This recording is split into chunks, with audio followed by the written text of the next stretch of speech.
और लोग सुना भी, लेकिन तैसे पहले एगो सुंदर से लोग जी अपने सब यूट्यूब के माध्यम से हमारा आवाज में सुनते हैं और बहुत प्यार दुलार दिलवाए गीत के अभी सुना भी सुंदर से लोग गीत हुक्का बजले भेले भोर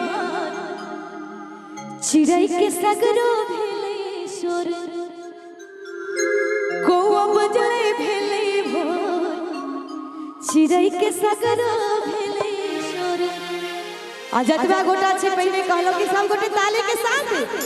कोआ बजले भेले भोर चिड़ै के सगरो भेले शोर कोआ बजले भेले भोर चिड़ै के सगरो भेले शोर छोरो छोरो छोरो ने सैया भोर भगले छोरो छोरो छोरो ने सैया भोर भगले कोआ बजले भेले भोर चिड़ै के सगरो भेले शोर कोआ बजले भेले भोर चिड़ै के सगरो भेले शोर छोरो छोरो छोरो ने सैया भोर भगले छोरो छोरो छोरो ने सैया भोर भगले कोआ बजले भेले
चोरी सब फुट गले कैसे के गजरा टूट गले और की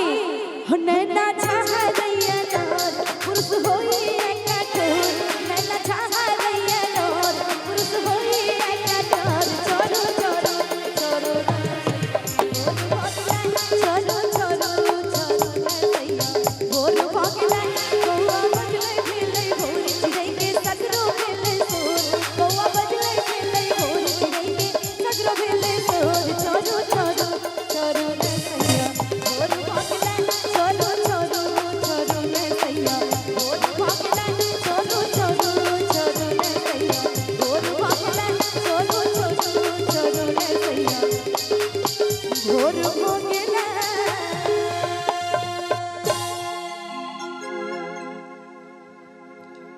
बहुत सुंदर अपने